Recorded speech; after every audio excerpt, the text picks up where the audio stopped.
I never thought I'd hear someone call 911 on me for taking back my own package, but that's exactly what happened on a quiet Tuesday morning in Maplewood Estates. I had just picked up a brown Amazon box from my front porch, my name Jason Campbell, printed clearly on the label, when Nora Hall, our glorious self-appointed HOA queen, stormed over in her pink blazer like a Suburban general. "That's HOA property," she screamed, clutching her clipboard like a weapon. Before I could even blink, she was on her phone yelling, "Yes, officer, there's a man stealing from the neighborhood." Within minutes, flashing lights painted my driveway red and blue. Neighbors peeked from behind blinds, recording with their phones. I stood there holding that box, wondering how my own mail had turned into a crime scene. But what Nora didn't know, what nobody knew, was that inside that box lay something that would expose the biggest secret this HOA had ever buried. Before we dive into this wild story, drop a comment with your city and time zone, and don't forget to subscribe, because you're not going to believe what was really inside that package. Maplewood Estates was supposed to be the definition of suburban perfection. Freshly painted fences, identical mailboxes, manicured lawns trimmed like green velvet. Every Saturday morning, the sound of sprinklers clicked in perfect sync, and the air smelled faintly of fertilizer and smugness. When I bought my home there 3 years ago, I thought I'd found peace. No traffic, no noise, no drama. But peace doesn't last long when you live under a homeowner association run by a woman like Nora Hall. To anyone driving through, Nora looked like a role model for community leadership. She was always outside, clipboard in hand, lips tight like she was perpetually tasting lemon juice. She'd walk from driveway to driveway, jotting notes, snapping pictures, sending violation notices that read more like military orders than neighborly reminders. To us residents, she was an unstoppable force of HOA bureaucracy wrapped in pastel-colored tyranny. My first real encounter with Nora was a year before all this.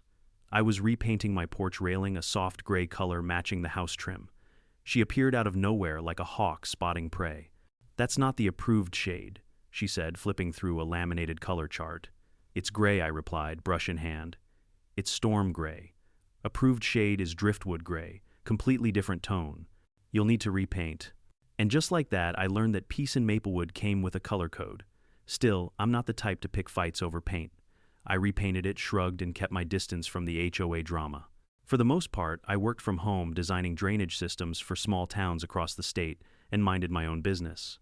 But a few months ago, little things started going missing. It began with a set of mechanical parts I'd ordered for a client prototype, expensive, custom fabricated. The tracking app said delivered at 11:04 a.m., but when I checked the porch, nothing. The carrier confirmed they'd left it by the front door. I thought maybe it was porch pirates, random theft, bad luck. Then it happened again. A box of new tools, gone. Then a small package from my daughter's university, missing too. By the fourth time, it didn't feel random anymore. I started asking around. Turns out, I wasn't the only one. Mrs. Sanders, 2 houses down, said she was missing 3 deliveries. The Millers across the street lost a new set of outdoor lights. Even old Mr. Jenkins complained his medication was delivered but never showed up. The strange part, every package disappeared after the mail truck left but before the HOA's daily patrol. That's right, Maplewood had an actual HOA inspection route, Nora's pride and joy. Every weekday at noon, she or one of her compliance assistants would walk around the neighborhood ensuring standards were upheld. She called it community observation. We called it the Karen March. I decided to ask her directly one morning. She was standing in front of her Lexus SUV clipboard at the ready, sunglasses reflecting the morning sun like mirrored shields. "Hey Nora, quick question," I started. "Have you noticed any missing packages around here?" She pursed her lips. "Packages. Oh yes. Some residents leave unsightly boxes on their porches for days. That's not allowed. I mean missing ones," I clarified. "Mine have been disappearing after delivery." She straightened up, all business. "Well, the HOA has the right to inspect any items that may violate community safety. You'd be surprised what some people order online these days." I blinked. "You're saying you open residents' mail?" She smiled, that patronizing, sugar-coated kind of smile that could curdle milk. "Don't be dramatic, Jason. We simply ensure compliance. It's all in the bylaws." "Which bylaw?" I asked. "The one that says residents must keep the neighborhood safe," she snapped. "If something looks suspicious, we investigate." There was something in her tone, something that told me she wasn't joking. That night, I dug through the HOA handbook. I flipped through 30 pages of small print about grass length, trash bin placement, and flag etiquette. But nowhere did it mention mail inspection. Still, I couldn't prove she was behind it. Not yet. So I started documenting. Every delivery, every timestamp, every disappearance. I kept a small notebook next to the doorbell. A week later, I caught something strange. At 11:06 a.m., the USPS van stopped by, dropped a box, and drove off. At 11:18, I saw Nora's Lexus pull up to the curb from my office window. She didn't even park properly, just left the engine running, hopped out, and walked straight to my porch. She looked around, grabbed the package, and walked back to her car like she'd done it 100 times. No hesitation, no shame, just pure entitlement. My jaw clenched so hard I could hear my teeth grind. I wanted to run outside, confront her, make her admit it, but I knew better. Nora was the type to twist any confrontation into an HOA violation. So I decided to play her game quietly, carefully. That evening, I installed a doorbell camera disguised as a motion sensor light. It recorded to a cloud drive silently without her knowing. Then I ordered another package, something harmless, cheap but traceable, a Bluetooth GPS tracker hidden inside a small cardboard box labeled Jason Campbell, private equipment. Then I waited. 2 days later, right on schedule, the USPS dropped it off. 15 minutes later, Nora's Lexus arrived. She did the same thing again, walked straight up, took it, and drove off. I watched through the camera feed on my phone, a mix of satisfaction and fury bubbling up. When she left the neighborhood, I opened the tracker app. The signal pinged just a few hundred feet away behind the HOA clubhouse. There was a storage shed there, small white with a faded sign that said maintenance. I'd always assumed it was full of lawnmowers or cleaning supplies, but now it had a blinking red dot on my screen. That's when I realized this wasn't just about a stolen package. It was something bigger, organized, intentional. Still, I needed confirmation. So I reached out to someone I could trust, Mark Davis, my next-door neighbor and a retired postal worker. Mark was one of the few people in Maplewood who'd ever stood up to Nora and survived. He once got fined for having a non-conforming mailbox, fought it in county court, and won. I showed him the footage and the tracker data. He let out a low whistle. "That's not good," he said. "You're not the only one, Jason. I've had half a dozen people ask me about missing deliveries this month. If she's keeping them, that's mail tampering. Federal offense." "Think she'd risk that?" I asked. He looked at me. Power does funny things to people, especially when nobody stops them. We made a plan. Tomorrow night we'd check out that shed. Carefully, quietly, no confrontation until we knew for sure. That night I lay awake, replaying the footage in my mind, Nora's confident stride, her hand gripping my box like it was hers. The woman who once fined me for a misplaced trash can was now possibly stealing mail from half the neighborhood.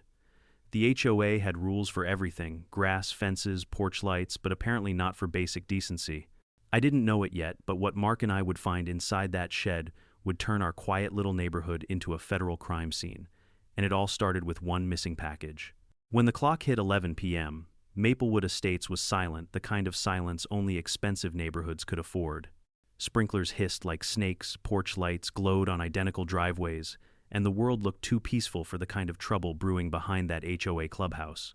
I slipped on my dark jacket and met Mark Davis by the corner mailbox.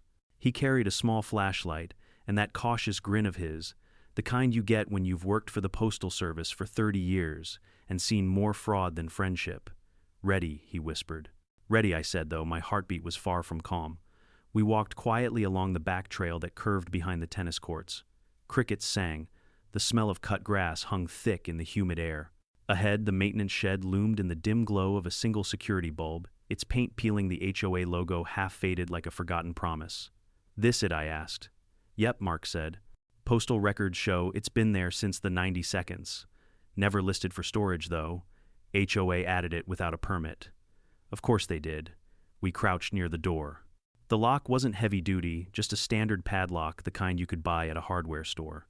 Mark pulled out a small pick tool from his pocket. "You used to do this for work," I whispered. "Mailmen see a lot," he said with a wink, and within seconds the lock popped open with a soft click. The door creaked as I pushed it slowly. The smell hit first dust cardboard and the faint metallic tang of old electronics.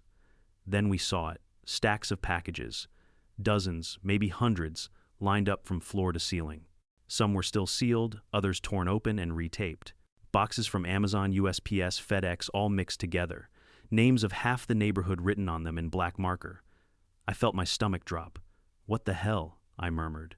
Mark shone the flashlight over a shelf. There were envelopes, too, bank statements, utility bills, insurance letters, even medical records. Some opened, some copied. He pointed at a pile of folders in the corner. Look, credit union forms. I stepped closer. They weren't just forms, they were loan applications, mortgage approvals, and identity verification documents, all filled out using the names of residents. Except the signatures didn't match. Someone's been forging people's information, I said. That's not just theft, that's federal fraud, Mark finished grimly. This is bigger than I thought. We both froze when a car door slammed in the distance. Lights off, I whispered. We crouched behind a stack of boxes. A pair of headlights swept across the shed's side wall. Through a crack in the door, I saw the unmistakable figure of Nora Hall wearing her trademark pink blazer heels clicking on the pavement. She wasn't alone. A man in a black hoodie followed her, someone I hadn't seen before. He carried a cardboard box under one arm and handed her a clipboard. She signed something, then passed him a white envelope that looked far too thick to be a receipt. Mark leaned close, whispering, "That's a drop-off. A drop-off for what, money laundering, identity trade? Who knows? She's not doing this alone." Nora opened the shed door, halfway reached inside, and stacked the new box on top of the others. For a moment, her flashlight beam landed on the same pile of folders we'd been examining. Then, as if sensing something, she paused. Her head turned slightly. My breath caught in my throat. After a few long seconds, she muttered something to the man, closed the door, and walked away. The car started, headlights fading into the night. Mark exhaled.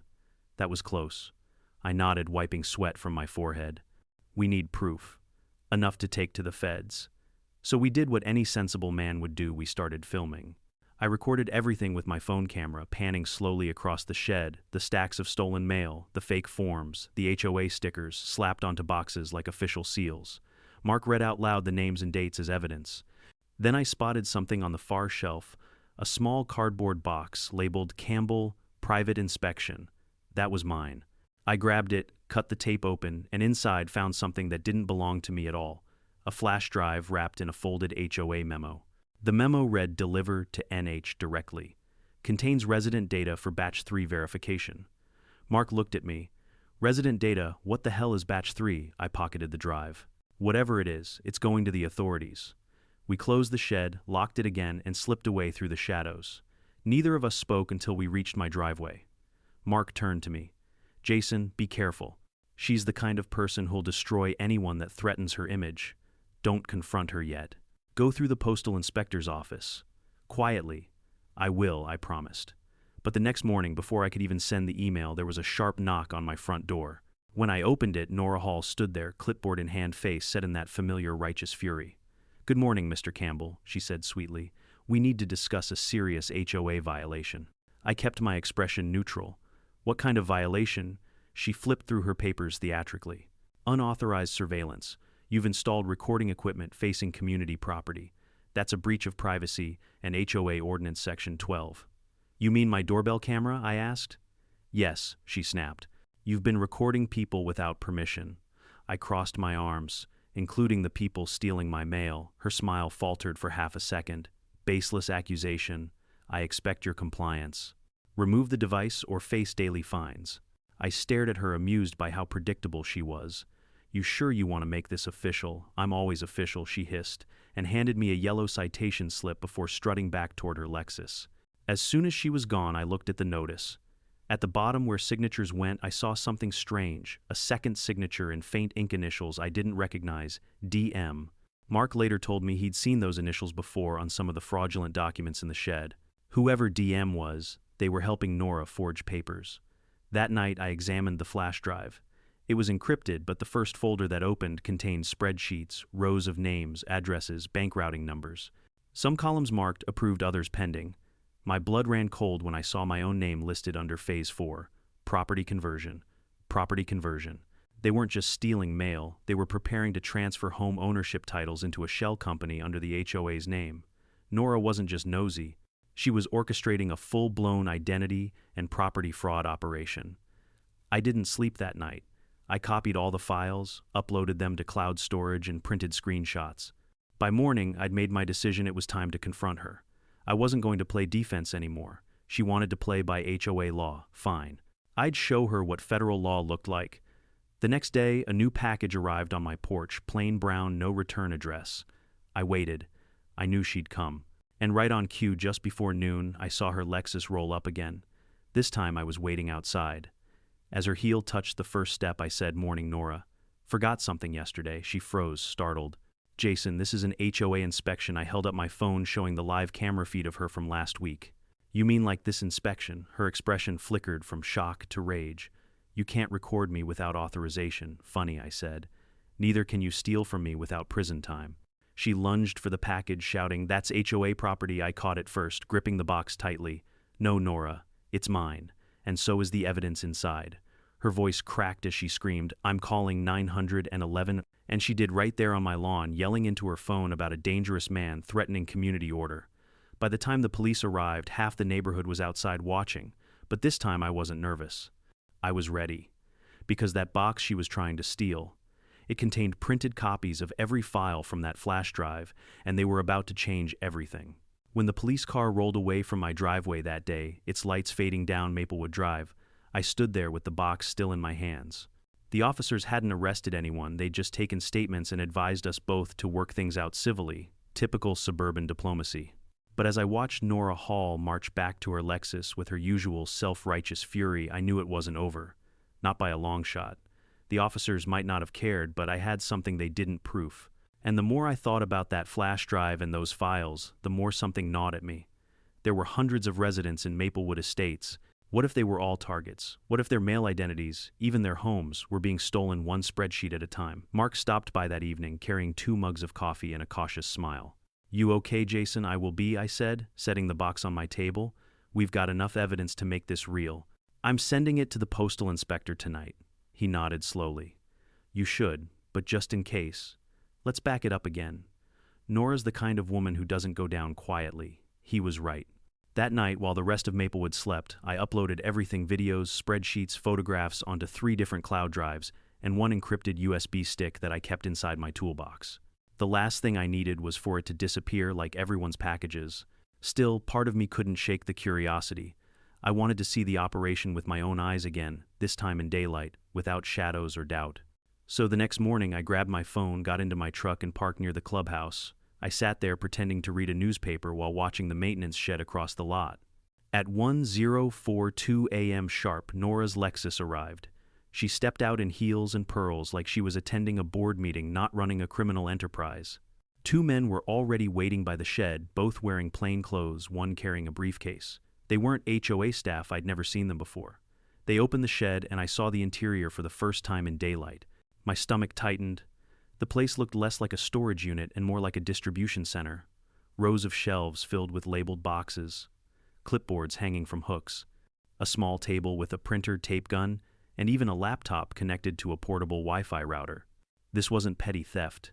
It was organized. I angled my phone camera through the windshield and hit record. Nora pointed at several boxes, handed one of the men a small envelope, and they loaded a few packages into the trunk of a gray van with no logo. When the van left, Nora locked the shed and headed inside the clubhouse. That was enough for me. I sent the footage to Mark with 1 line: "It's bigger than we thought. Call your contact." He did. By noon, a postal inspector named Agent Ramirez called me directly. Calm voice, precise questions. He'd already heard of Nora. Apparently there had been complaints from other neighborhoods tied to similar missing mail incidents. "I need you to keep everything as it is," he said. "Don't confront her again. We're coordinating with federal investigators." I agreed mostly. But curiosity is a dangerous thing. 2 days later, when Nora suddenly scheduled an emergency HOA meeting for all residents, I knew something was off. She'd never called a meeting without 2 weeks' notice.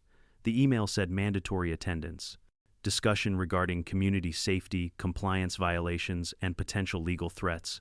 I could practically hear the venom dripping from her words.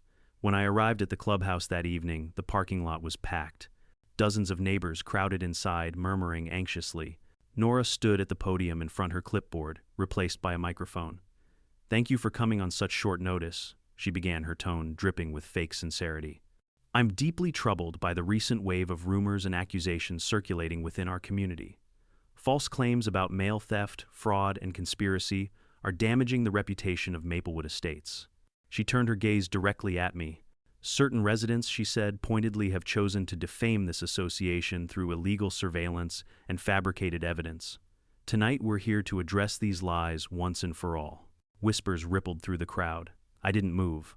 I wanted to see where she was going. Nora clicked a remote, and a projector displayed a screenshot of my doorbell footage, the same one showing her taking my package. Only this version had been edited. It stopped right before she picked up the box, then cut to a black screen with a timestamp mismatch. You see, she said smoothly this footage was manipulated to incriminate me. It's an unfortunate example of how misinformation can spread when residents disregard proper channels. I could almost hear Mark grinding his teeth beside me. That's bold, I muttered. Reckless, he corrected. Before she could continue, I stood up. If you're done lying, I have something to share. Her eyes narrowed. Mr. Campbell, this is an official HOA meeting. You'll speak when recognized. I'll take my chances. I walked up to the projector, unplugged her laptop, and inserted my own flash drive. The screen blinked, then filled with the real footage. Nora taking boxes from porches, loading them into her car, entering the shed. The date stamps matched perfectly. Gasps erupted across the room. Nora froze. That's illegally obtained. I clicked to the next slide, the spreadsheets from the flash drive. Rows of names, bank account numbers. The HOA's financial transactions funneled into an account marked Maplewood Compliance Fund, Shellco. You weren't keeping the neighborhood safe, I said, my voice echoing. You were running a mail fraud ring under the HOA's name. Pandemonium broke out. People stood, shouted questions, some demanded resignations. Mark slipped to the back and quietly texted someone. Nora slammed her hand on the podium. Enough, this meeting is adjourned. Before she could leave, the doors opened. 2 men in dark suits stepped in. They weren't residents. They flashed badges. U.S. Postal Inspection Service. Mrs. Hall one said calmly, "You're under investigation for mail theft, wire fraud, and identity falsification. Please step aside." The room went dead silent. She stammered, "This is ridiculous. This is harassment." But when they opened her briefcase and pulled out several envelopes with resident names and uncashed checks inside, even her closest supporters looked away. They read her Miranda rights right there in front of the whole community. She was still shouting as they escorted her out. "You'll regret this, Campbell. You think you're a hero, but you're nothing. You're nothing." The door slammed. For a few seconds, nobody moved. Then, slow clapping started from Mrs. Sanders of all people. Then another. Then half the room erupted in applause. Mark leaned over and whispered, "I told you she wouldn't go down quietly." I looked around at the neighbors, some cheering, others crying in disbelief. "It's not over yet," I said. "If Nora was running this, someone else was helping her, and I'm going to find out who." Because in the corner of that spreadsheet, down in the approved by column 1, set of initials kept appearing DM, and something told me Nora Hall wasn't the mastermind after all. You'd think that after a public arrest, things in Maplewood Estates would finally quiet down. But peace, I was learning, doesn't come easy when you've lived under a dictatorship disguised as an HOA. For a few days, the neighborhood was buzzing. People whispered on sidewalks, gathered in driveways, compared stories. Packages started reappearing. Some left anonymously on porches. Others dumped near the clubhouse as if the thief was trying to erase the evidence. Nora Hall's arrest was the talk of the county.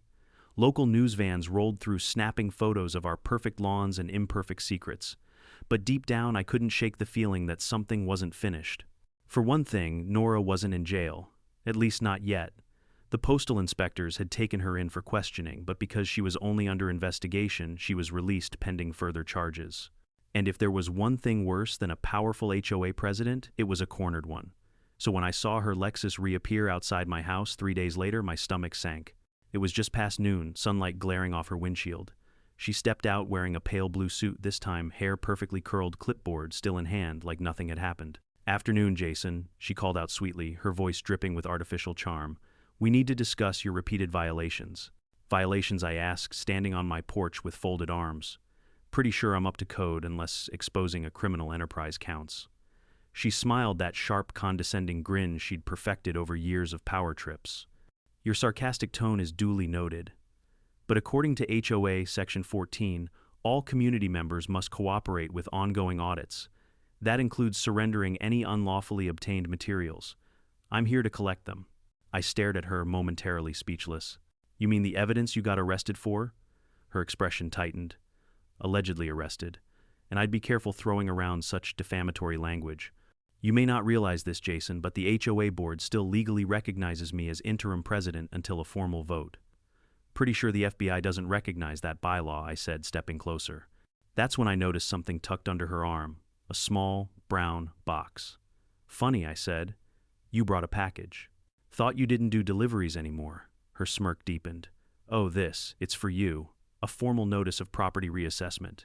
I could feel the hairs on my neck rise. "A reassessment, yes.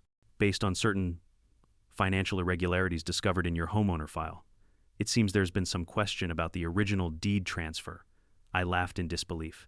"You're kidding." "Not at all. According to our records, this lot may actually fall under community jurisdiction. If that's the case, you could owe significant back fees." "Of course," she added, lowering her voice. "I could help smooth things over if you return the USB drives and documents you stole."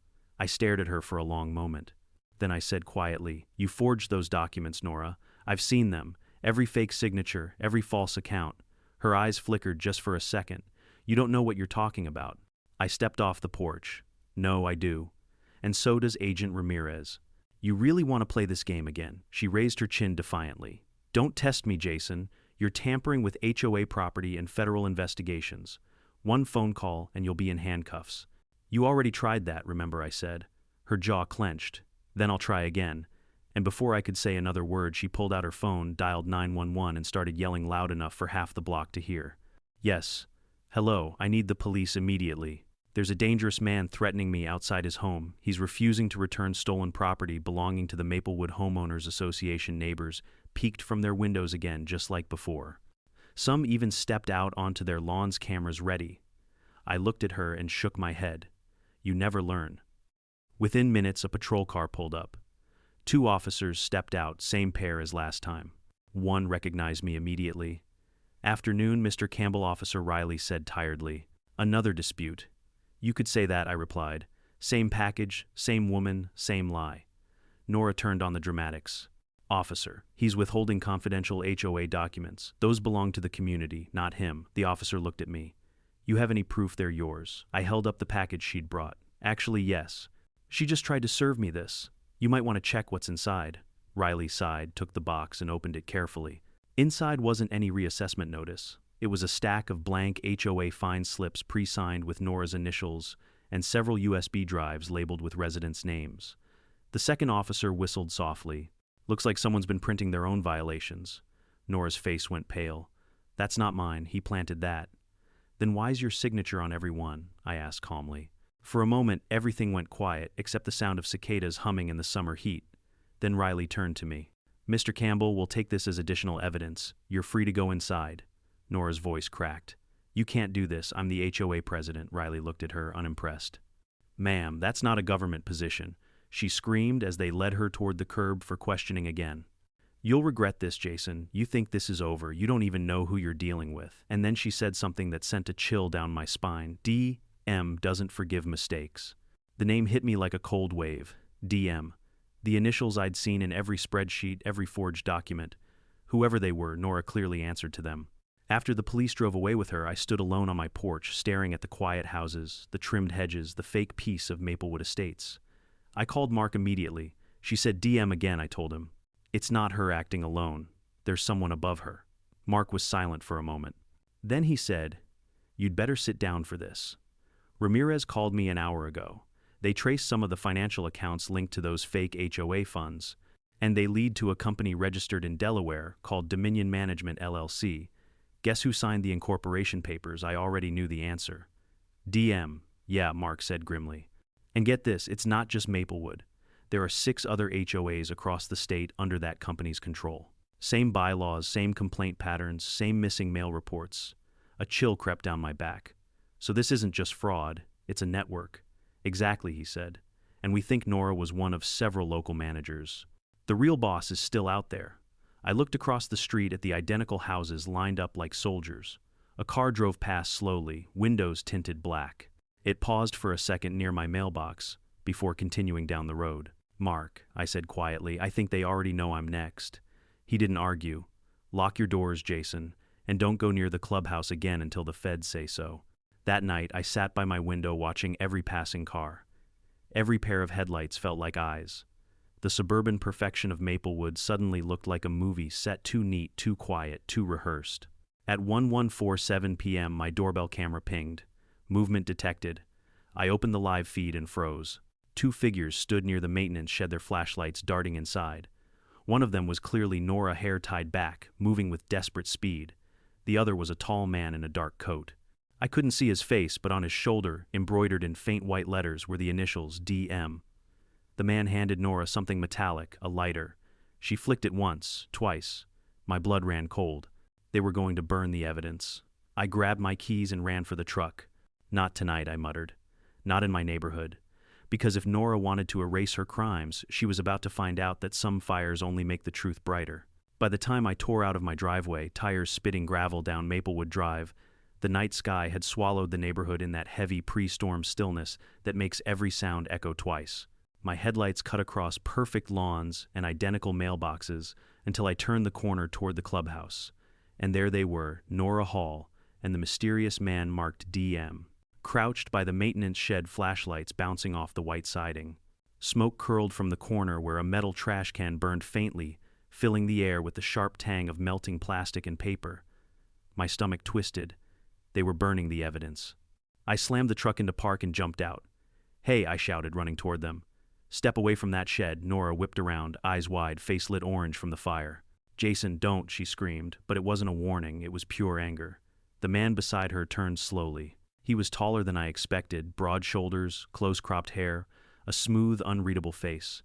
Even from 20 feet away, I could see the faint glint of a gun holster under his jacket. "Mr. Campbell," he said, voice low and steady. "You shouldn't be here." I froze mid-step. "You know my name," he smiled, small and cold. "You've made quite a mess for us." Nora dropped the lighter panic in her voice. "Derek, we can fix this, just burn it all. No one will believe him after tonight, DM." Derek turned his glare on her. "You've already failed once. I don't tolerate failure." For a second, I thought he might actually pull the trigger. That's when I heard the faint wail of a siren somewhere in the distance. Relief flooded through me like electricity. Mark must have called the police when my doorbell camera triggered again. I took a slow step backward, raising my phone. "You're being recorded, Derek. Everything you say is going straight to federal storage." He chuckled, adjusting his cufflinks. "You think you're some kind of hero, Jason. You're an engineer who got lucky with a camera. This is business. The HOA is just a front, a tool, nothing personal." He turned back to the fire, picked up a box marked Maplewood Financial Records and tossed it into the flames. Papers curled, blackened, and vanished in seconds. "Stop!" I yelled, rushing forward. But Nora suddenly grabbed my arm nails, digging into my sleeve. "You ruined everything. Do you know what you've done?" I shoved her off, just as the first patrol car screeched into the parking lot, sirens cutting through the thick air. Blue and red lights splashed across the clubhouse wall. Derek stepped back, calm as ever. He raised his hands in mock surrender, letting the burning papers illuminate his smirk. "Too late," he said quietly. "Evidence is gone. You can't prove a thing." But what he didn't know was that the doorbell camera had been streaming live the entire time. Every second, every threat, every word was being saved to cloud storage. Two officers leapt from the car, shouting commands. Nora stumbled backward, shouting hysterically, "It's him. He's the one who started the fire." "Yeah," I muttered, classic Nora. The officers quickly disarmed the situation, separating us. One of them cuffed Nora, who kept screaming about HOA property rights, while the other tried to question Derek. But before they could even reach him, a black SUV roared into the lot and stopped inches from the burning shed. 3 men in suits stepped out. "Federal agents," one shouted. "Put your hands where we can see them." I blinked in shock. Agent Ramirez himself climbed out of the passenger seat, his face hard with determination. "Mr. Campbell," he said, nodding toward me. "We've got it from here." The officers stepped aside as Ramirez's team surrounded Derek. "Derek Matthews," he announced. "Formally, you're under arrest for mail fraud, identity theft, and obstruction of a federal investigation." Derek didn't flinch. He just smiled faintly. "You're too late. Everything's already off-site." Ramirez leaned in close. "We'll see about that." As they led him toward the SUV, Nora shrieked, "You promised me protection. You said it would all be erased." Derek didn't look back. He simply said, "And you believed me. That's your mistake." It was surreal watching the queen of the HOA crumble like that makeup-smeared heels sinking into wet grass mascara streaking down her face. For years, she'd made every homeowner in Maplewood feel small. Now she looked smaller than all of us. The agents quickly put out the fire, stamping the last of the burning files into wet ash. Ramirez approached me, handing over a sealed evidence bag. Inside was a half-melted flash drive. "Good thing you made backups," he said. I exhaled shakily. "So it's over." He gave a tired smile. "For Nora, maybe. For Derek's organization, not quite. Dominion Management's been laundering money through at least 6 HOAs across 3 states. Maplewood's just one piece of the puzzle. My jaw tightened. You'll get them right. Oh, we will, Ramirez said. Thanks to you, we've got enough to start connecting the dots. You did good, Jason. Really good. The next morning, Maplewood Estates woke up to chaos. Yellow tape wrapped around the clubhouse. Reporters lined the sidewalks, microphones out, trying to interview anyone who'd talk. Words like Federal Raid Fraud Network and mail conspiracy were splashed across headlines. Neighbors I barely knew stopped me on my morning walk, some thanking me, others just staring in disbelief. You really did it, Mrs. Sanders said, shaking her head. All that time we thought she was just bossy. Turns out she was also embezzling your HOA fees, I replied dryly. But not everyone was thrilled. That evening I found a note slipped under my door. No return name, just 3 words printed in neat black ink, Dominion never forgets. I stared at it for a long time, the edges curling slightly under my fingertips. The following week, Agent Ramirez called to debrief me. He confirmed that Derek Matthews was indeed the founder of Dominion Management, a shell company built to control multiple HOAs' siphon funds and forge property deeds to transfer ownership to offshore accounts. Nora had been one of several regional partners, using her position to identify vulnerable residents and redirect their personal data. She would have taken your house next, Ramirez said matter-of-factly. That flash drive you found contained falsified documents, naming Dominion as co-owner of your parcel. They planned to force a foreclosure, then buy it back under the HOA's expansion plan. I sat there numb. So I was right. They were trying to steal my father's property. Ramirez nodded. You saved more people than you realize. After we hung up, I walked outside to the edge of my driveway. The street was quiet again. The lawns were still perfect. The houses looked the same, but everything had changed. A few days later, the HOA board officially dissolved under federal order. Nora's Lexus was repossessed, her house listed for auction. The clubhouse, once her stage of power, was sealed shut with a bright red sticker that read, "Federal Property, Under Investigation." Mark and I stood there watching workers remove the old HOA sign. Well, he said, sipping his coffee, guess we're finally free. For now, I said. Dominion's still out there. He gave me a sideways grin. Then let's stay ready. We did. Together we helped organize a neighborhood committee, not an HOA, just volunteers to keep things running. The new rule was simple transparency first, always. And me, I went back to work, but every time a delivery truck rolled up, I couldn't help but smile a little. I still checked the porch cameras religiously, but this time not out of fear, out of habit. One afternoon, a small brown package arrived, no sender listed. I hesitated before picking it up, half expecting another trap. But inside was a single flash drive and a note for when the next one falls. R. Agent Ramirez, I guessed. I plugged it into my computer.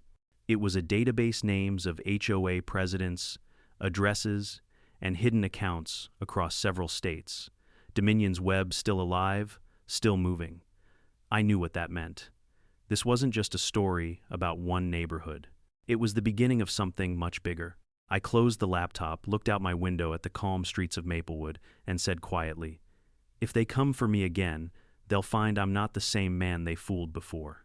Because sometimes the cleanest neighborhoods hide the dirtiest crimes, and this time I was ready to fight back. 2 weeks after the federal raid, Maplewood Estates no longer felt like the same place. The lawns were still neat, the fences still straight, and the air still smelled faintly of fresh mulch and paranoia, but the illusion of perfection had shattered. Everywhere I went, people whispered.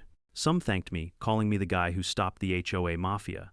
Others avoided me entirely, as if proximity to the truth might drag them into it too. The clubhouse remained sealed with yellow tape, and the HOA's bank accounts were frozen pending federal investigation. For the first time in years, there were no fines, no citations, no warnings about unsightly garbage bins. You'd think peace would finally settle in, but in Maplewood, peace never lasted long. It started with the phone calls. At first, I thought they were telemarketers. Then I noticed the numbers, different area codes, same pattern. Each one left the same voicemail. A man's voice distorted by static. You think you stopped us. You only burned one branch. Dominion grows back. I forwarded the recordings to Agent Ramirez, who promised to trace them.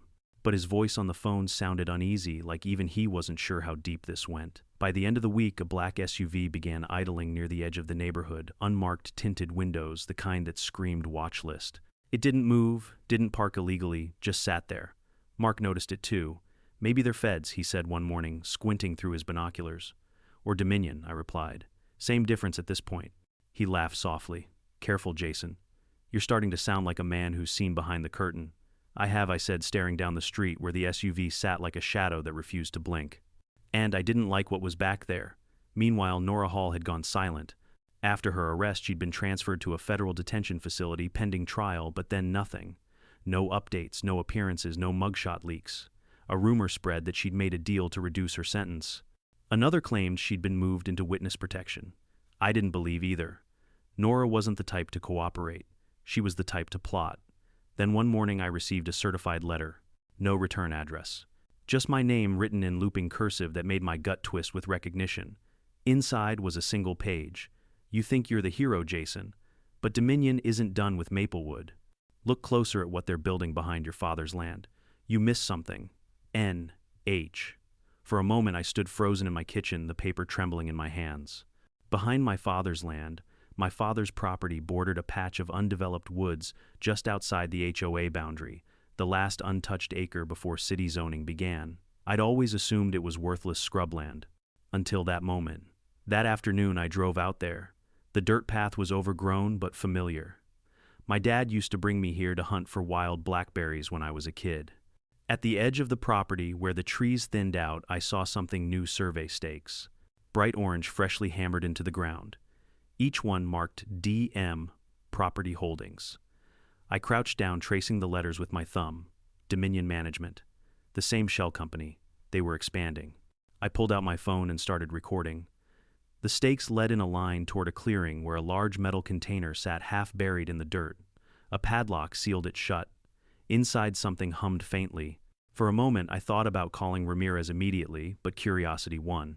I circled the container, found a small ventilation grate, and shone my flashlight inside. Rows of servers blinked in the darkness, dozens of them stacked neatly, lights pulsing like artificial fireflies. Dominion wasn't just laundering money, they were storing data. I backed away, slowly, pulse hammering. That flash drive, Nora had tried to burn those spreadsheets. They weren't just about Maplewood. They were fragments of something bigger, something digital, something alive.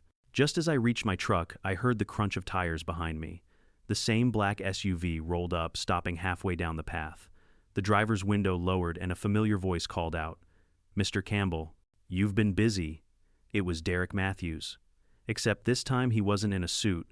He was dressed like a contractor, reflective vest, clipboard, sunglasses, and he wasn't alone. Two men stepped out behind him, each carrying a crowbar. "Thought you were in custody," I said, trying to keep my voice steady. He smiled faintly. "You know how it is. Good lawyers. Technicalities." "You're trespassing," I said. "Correction," he said. "This land belongs to Dominion Holdings. You're the trespasser now." I looked down at the survey stake again.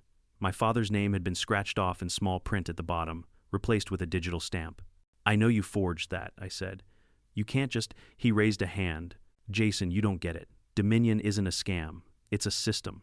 We build order where chaos reigns. You think HOAs are about lawns and fences. They're about control.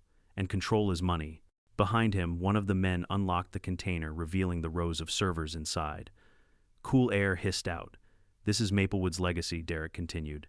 "Every homeowner's data, tax records, bank accounts, identities, all cataloged, managed, perfected.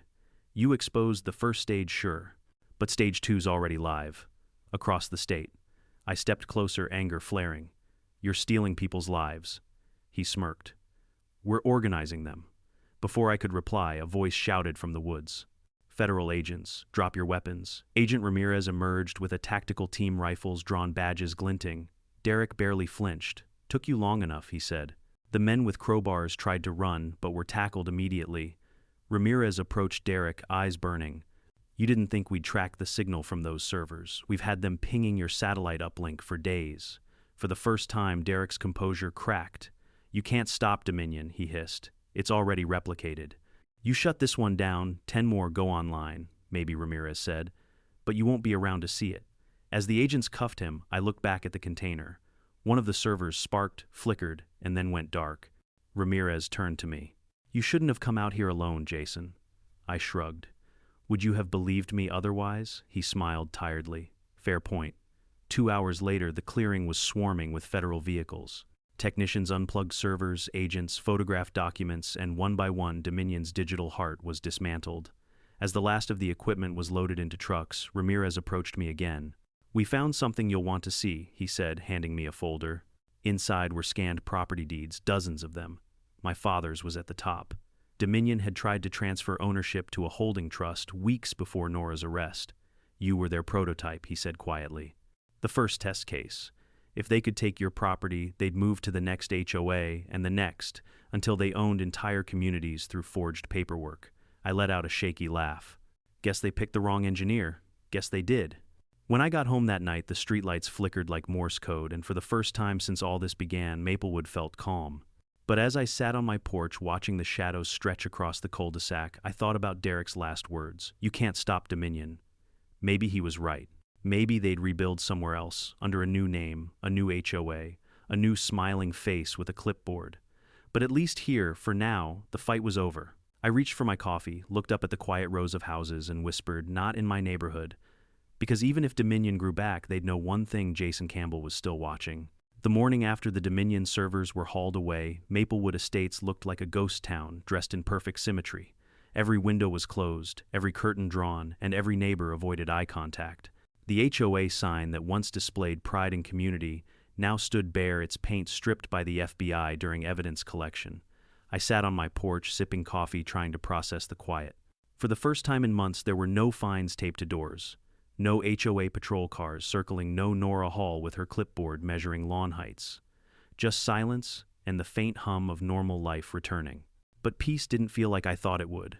When you spend months fighting something poisonous that hides behind a smiling face and a logo, peace doesn't arrive like sunlight. It feels like an echo of everything you lost. Mark Davis joined me later that morning. He looked 10 years younger now that the war was over, or at least this battle. He leaned on the porch railing and let out a long sigh. "Never thought I'd see Maplewood without that witch running things." "Yeah," I said. "Almost doesn't feel real." He chuckled. "Careful, Jason. Sounds like you miss her." I smirked. "Miss her? Not exactly, but I'll admit, it's strange when the villain disappears. You start wondering what to do with all the anger that kept you going." He nodded thoughtfully, taking a sip from his thermos. "Guess that's the trick, huh? Turning anger into something useful." We stood in silence for a while, watching a postal truck pull into the street. The driver, new guy, young, smiling, delivered mail to every house without hesitation. No one hovered, no one inspected, just mail doing what it's supposed to do. That sight alone almost made everything worth it. Almost. Later that day, Agent Ramirez stopped by. He looked exhausted, but satisfied, the kind of tired only justice can cause. "We finished processing Dominion's equipment," he told me. "Your father's land is officially restored in your name, completely clean." I shook his hand. "You have no idea what that means to me." "Oh, I do," he said. "You wouldn't believe how many people out there are still fighting HOAs like yours. Dominion wasn't the only one. But thanks to your footage, we've got leads in 5 states. We're shutting them down one by one." "That's good to hear," I said. He hesitated before leaving. "Jason, Dominion may rebuild, maybe under another name. But if they do, they'll avoid anywhere your name's connected to. You made enough noise to scare them off for good." I smiled faintly. "Good. Let them remember." When Ramirez left, I wandered to the edge of my property. The old fence still bore the faint scorch marks from the night Nora tried to burn the evidence. Beyond it, my father's land stretched out, untamed, wild, beautiful. It was the last piece of my family untouched by suburban rules or HOA greed. That night, I built a new sign and planted it near the fence. It read, "Private land. No trespassing, no HOA jurisdiction, petty maybe." But after everything, I figured I'd earned the right. 2 weeks later, we held a community meeting, not in the clubhouse, which was still under federal seal, but on my lawn. Mark called it the Real HOA, short for Honest Owners Alliance. About 30 people showed up carrying lawn chairs and homemade cookies instead of clipboards. Mrs. Sanders brought lemonade. Mr. Jenkins made a joke about how nobody finds anyone if the cookies aren't gluten-free. For the first time, laughter filled Maplewood again, unforced, unmonitored. We voted to dissolve the old HOA permanently and form a voluntary neighborhood trust. No fines, no power plays, just residents looking out for one another. We even made Mark interim treasurer, not that anyone cared about titles anymore. The sense of freedom was strange, exhilarating, and a little bittersweet. Halfway through the meeting, a mail truck stopped by and handed me an envelope. Handwritten, no return address. Inside was a single photo. It showed Nora Hall in an orange jumpsuit, handcuffed, walking through a courthouse hallway. On the back, someone had scrawled a note in neat block letters: justice delivered. Case closed. R. Ramirez again, I assumed. I passed the photo to Mark, who chuckled softly. Fitting ending, don't you think, maybe, I said. But I doubt it's the last we'll hear of Dominion. He raised an eyebrow. You really think they'll come back? I glanced toward the horizon where the sun dipped behind rows of perfect rooftops. People like that always do. They hide behind something new, another HOA, another company, another lie. But next time someone else will catch them. Maybe someone like us. Later that night, after everyone had gone home, I sat alone under the porch light. The air smelled of cut grass and rain, and for the first time I felt calm. I thought about my dad, how he'd hated bureaucracy, how he always said, the moment someone tells you what color your fence should be, you've already given up too much freedom. I smiled, hearing his voice in my head. He'd be proud. Inside the house, my computer pinged a new email notification. The subject line read, Dominion Holdings, Final Transfer Report. For a split second, my pulse jumped. But when I opened it, it wasn't from Dominion, it was from Agent Ramirez. Attached was a document confirming all remaining Dominion assets had been seized. The message beneath it was short. You closed one door, Jason, but you also opened a lot of eyes. Thanks for not giving up. I sat back, exhaling slowly. Maybe peace had finally arrived. The next morning, I drove past the old clubhouse one last time. The building looked smaller, now stripped of authority and arrogance. The HOA sign had been removed completely. In its place, someone had spray-painted in big, uneven letters, "Power belongs to the people." I laughed out loud. As I drove away, I saw the mail truck again, same young driver waving at me. "Morning, Mr. Campbell," he called. "Morning," I said, smiling. "Thanks for the delivery." He grinned. "Just doing my job, sir." And for once, in Maplewood Estates, that simple act mail being delivered to the right person felt like the purest form of justice there was. Sometimes corruption doesn't come kicking down your door, it smiles from across the cul-de-sac and waves a clipboard. It hides behind rules, bylaws, and community standards, convincing you that control is the same as safety. But Jason Campbell's story reminds us that the smallest act of resistance, a camera on a porch, a man saying no to abuse of power, can unravel entire systems built on lies. Evil rarely starts big. It starts with someone believing they're entitled to your compliance, your property, or your silence. But truth has a way of burning through bureaucracy, no matter how many layers of paperwork it hides behind. When you see something wrong, document it. When they threaten you, stand firm. And when justice finally knocks open the door. Because the world doesn't change through heroes, it changes through ordinary people who refuse to be quiet. Comment where you're watching from, share your own HOA story, and subscribe for more true HOA dramas, where justice always gets delivered.